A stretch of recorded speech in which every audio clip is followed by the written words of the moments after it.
Halo teman-teman semua, apa kabar? Senang banget hari ini saya bisa kembali berjumpa dengan kalian di channel Bimbel Ultra. Pada video hari ini, saya akan membagikan kepada kalian beberapa materi tentang fisika. Yang pertama adalah konversi satuan, dan yang kedua adalah luas dan volume benda. Penasaran kan seperti apa? Yuk kita mulai. Topik pertama kita adalah konversi satuan. Jadi konversi satuan ini itu berarti kita mengubah suatu sistem satuan ke suatu sistem yang lain, tapi tidak mengubah nilai yang sebenarnya. Jadi kita hanya mengubah bentuknya, tapi tidak dengan nilainya sama. Poin kedua, sebenarnya konversi satuan ini ada banyak. Ada konversi satuan panjang, massa, waktu, dan sebagainya. Tapi untuk kita jadikan contoh, kita akan menggunakan konversi satuan panjang. Penasaran kan seperti apa? Ayo kita lihat detailnya seperti ini. Jadi ini merupakan urutan tangga konversi panjang yang perlu untuk kalian hafalkan. Karena kita mengambil contoh di sini adalah konversi panjang, itu artinya pada bagian belakangnya selalu kita tambahkan dengan kata meter. Karena satuan dari panjang itu merupakan meter. Jadi urutannya adalah kilometer, hektometer, dekameter, meter, desimeter, sentimeter, dan milimeter. Saya akan membagikan kepada kalian suatu kata-kata yang memudahkan kalian untuk menghafal urutan-urutan konversi ini. Karena kalau dihafal secara manual kan kayaknya agak susah ya. Oh, kilometer, hektometer, desimeter. Oh, bukan, salah. Ternyata dekameter. Jadi di sini kata-kata yang akan saya bagikan kepada kalian itu adalah kaki hitam dalam mobil, Desi cepu ke mama.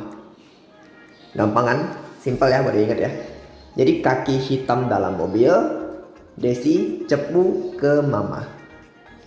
K untuk kilo, H hekto, D deka, mobil, M untuk meter, Desi, D untuk desi, cepu, C untuk senti, dan ke-nya kita biarkan saja, kata hubung, mama, M untuk mili.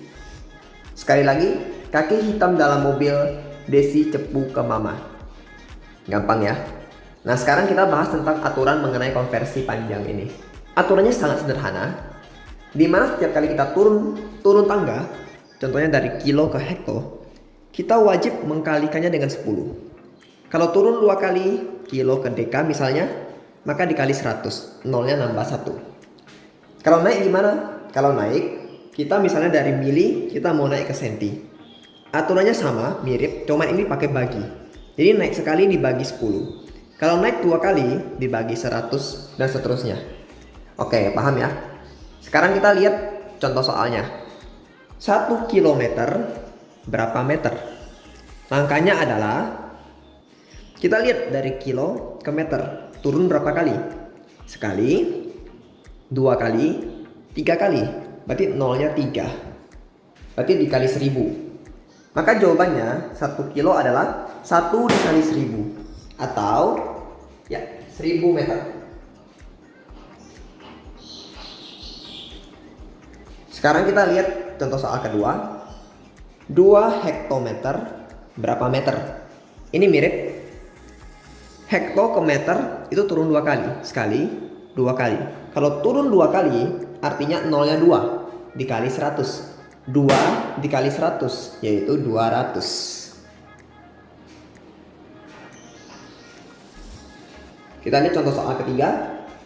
30 meter berapa dekameter?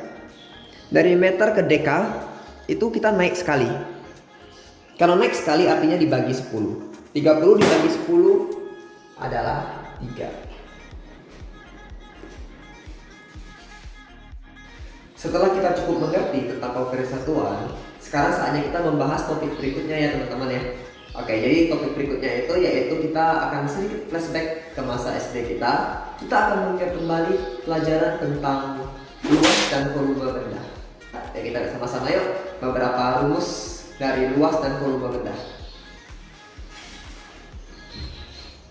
Sekarang di atas kertas sudah ada gambar suatu bangun datar yaitu persegi panjang dengan panjang 10 meter dan lebarnya 5 meter.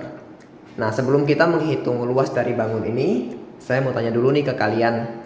Kalian udah tahu belum sih apa bedanya antara luas dengan keliling?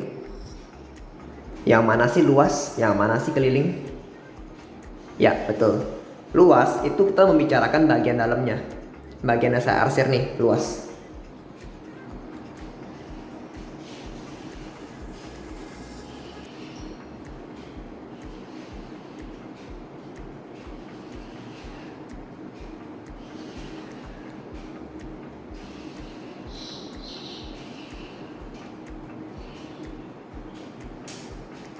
Bagian yang saya arsir itu merupakan luas dari persegi panjang.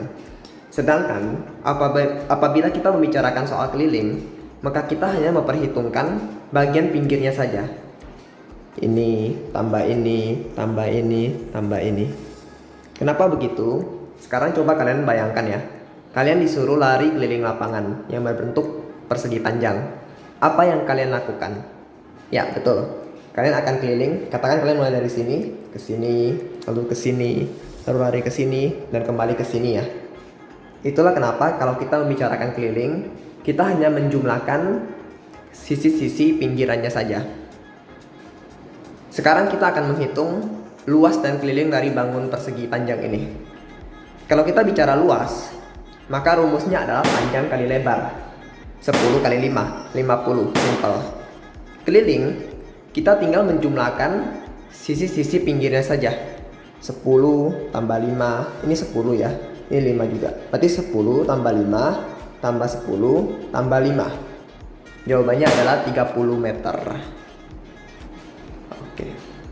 Sekarang kalian bayangkan bangun persegi panjang yang tadi kalian berikan ketinggian atau memberikan suatu ketebalan. Katakanlah sebesar 10 meter. Kira-kira bentuknya jadi kayak gimana? Kebayang nggak? Ya, betul. Akan jadi seperti ini ya kira-kira ya. Benda ini kita namakan sebagai balok. Nah, sekarang kalau saya tanya nih, volume balok itu yang mana? Ada yang tahu? Iya, betul. Sama kayak luas, dia adalah menghitung bagian dalamnya. Yang saya arsir ya.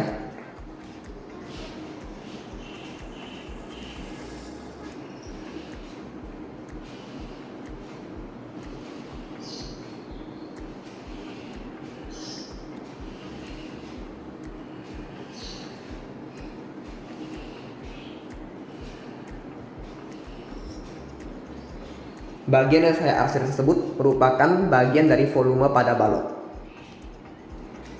Sekarang saya mau nanya nih, ada yang tahu nggak rumus untuk mencari volume pada balok itu apa?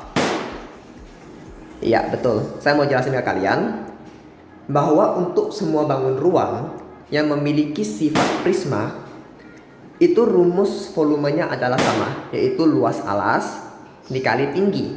Apa itu sifat prisma? Sifat prisma adalah bangun ruang yang sisi bagian atasnya dengan sisi bagian bawahnya itu sama. Jadi balok itu merupakan salah satu dari bangun yang bersifat prisma. Sekarang kita bisa hitung volumenya nih. Tadi luas alasnya kan 10 kali 5, panjang kali lebar, 50 ya. Kita kalikan dengan ketinggiannya 10. Berarti jawabannya adalah 500 meter pangkat 3 atau 500 meter kubik. Sekarang saya mau kalian coba berpikir ya. Balok ini kan sisi alasnya berbentuk persegi panjang. Sekarang kalian bayangkan, kalian ubah jadi lingkaran. Kira-kira bentuknya jadi seperti apa? Penasaran? Kalian bisa temukan jawabannya di Instagram @bimbalultra. Segera follow dan share konten-konten di sana. Karena di sana sangat banyak konten-konten menarik seputar matematika dan fisika.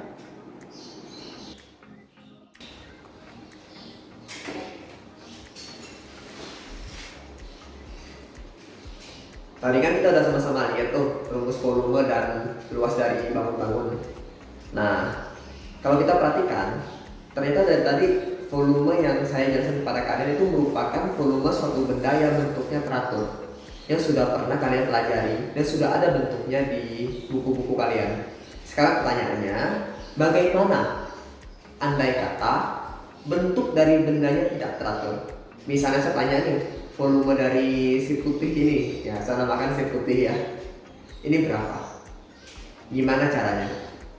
Sebetulnya ada suatu cara yang sangat mudah, relatif mudah untuk menghitung volume dari benda yang tidak teratur. Seperti apa? Tetap tonton video ini. Salah satu cara yang paling mudah untuk menghitung volume benda yang berbentuk tidak teratur adalah dengan mencelupkan benda tersebut ke dalam suatu gelas ukur yang telah diisi oleh suatu cairan terlebih dahulu. Untuk contoh soal ini, katakanlah kita menggunakan air. Jadi pada kondisi mula-mula, kalian isi air di gelas ukur sehingga volume airnya adalah 200 ml. Volume airnya saja 200 ml. Langkah berikutnya, kalian masukkan benda ini ke dalam gelas ukurnya. Otomatis airnya akan naik.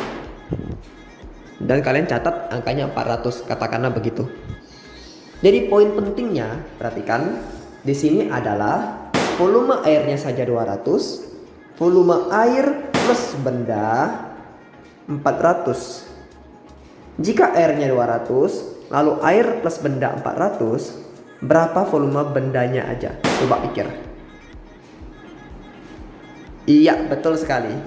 Caranya adalah dengan mengurangkan volume air plus benda terhadap volume airnya saja, kita bisa mendapatkan volume dari bendanya. Pada contoh soal ini, berarti perhitungannya adalah 400 dikurangi 200, maka volume dari bendanya saja adalah 200 ml. Ya, materi pada hari ini cukup sampai di sini aja. Tadi kita udah belajar tentang konversi satuan dan menghitung luas dan volume benda yang teratur maupun tidak teratur. Gimana? Nggak susah kan? Cukup mudah ya, cukup mudah. Oke, tetap stay tune di channel ini, tetap dinonton, tetap di share, tetap kalian perhatikan channel ini. Karena pada video-video berikutnya kami akan tetap secara konsisten memposting materi-materi fisika yang berkaitan dengan kehidupan sehari-hari tentunya. Saya juga mau mengucapkan terima kasih yang sebesar-besarnya kepada mereka-mereka yang selalu dengan setia mendukung saya, sehingga saya tetap bersemangat untuk membuat karya-karya ini. Kalian membuat saya merasa spesial.